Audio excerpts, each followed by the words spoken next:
ಕೆಲವೊಂದು ಸಹವಾಸಗಳವೆ. ಏನು? ಯೇಸು ಸ್ವಾಮಿಯನ್ನ ನಂಬಿದವರೇ ಕೆಲವೊಂದು ಪಂಗಡಗಳಿವೆ, ಕೆಲವೊಂದು ಸಮಸ್ಯೆಗಳಿವೆ, ಕೆಲವೊಂದು ಮಿನಿಸ್ಟ್ರಿಗಳಿವೆ. ಏನು ಗೊತ್ತಾ? ನಮ್ಮ ಸಹವಾಸದಲ್ಲಿರುವವರು ಮಾತ್ರ ನಾವು ಪ್ರೀತಿ ಮಾಡಬೇಕು, ನಮ್ಮ ಸಹವಾಸದಲ್ಲಿರುವವರು ಮಾತ್ರ ನಾವು ಕೈ ಕೊಡಬೇಕು, ನಮ್ಮ ಸಹವಾಸದಲ್ಲಿರುವವರು ಮಾತ್ರ ನಾವು ಚರ್ಚ್ಗಳಿಗೆ ಕರ್ಕೊಬೇಕು. ಮಿಕ್ಕಿದವರು ಏನ್ ಮಾಡ್ಬೇಕ್ರಿ? ಮಿಕ್ಕಿದವರು ಹೋಗ್ಬೇಕಾ? ಯೇಸು ಸ್ವಾಮಿ ಹೇಳ್ತಾನೆ, ಸಕಲ ಸೃಷ್ಟಿಗೆ ಹೋಗ್ರಿ, ನನ್ನ ಸುವಾರ್ತೆಯನ್ನು ಸಾರಿ ಅಂತ ಹೇಳ್ತಾನೆ. ಮತ್ತೆ ನಿನ್ನ ಸವಾಸದಲ್ಲಿರುವವನ್ನ ಮಾತ್ರ ನೀನು ಸುವಾರ್ತೆ ಸಾರ್ಕೊಂಡು ನಿನ್ನ ಸವಾಸದಲ್ಲಿರುವವನ್ನ ಮಾತ್ರ ನೀನು ರಕ್ಷಿಸಿಕೊಂಡಿದ್ರೆ ಮತ್ತವನ್ನ ಯಾರು ರಕ್ಷಿಸಬೇಕು? ಈ ಭಾರತ ದೇಶದಲ್ಲಿ ಎಲ್ಲರೂ ಅನ್ಯರೇ.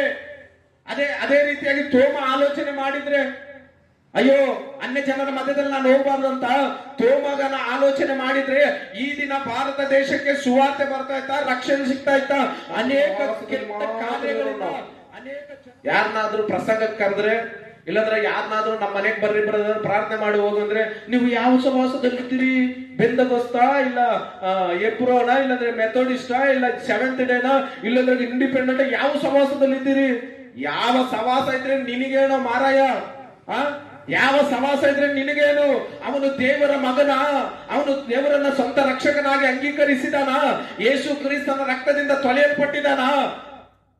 ಹೋಗು ಪ್ರಾರ್ಥನೆ ಮಾಡು, ದೇವರ ವಾಕ್ಯ ಸಾರು, ದೇವರ ಸತ್ಯ ಸುವಾರ್ತೆ ಸಾರು. ನೀನು ಅದು ಬಿಟ್ಟು ನೀನು ಯಾವ ಸಹವಾಸದಲ್ಲಿದ್ದೀಯಾ, ನೀನ್ ಎಲ್ಲಿ ಬೆಳೆದಿದ್ದೀಯಾ, ಯಾರು ವ್ಯಾಪ್ತಿ, ಯಾರ ಸಹವಾಸ ಇದ್ರೆ ನಿನಗೇನದ?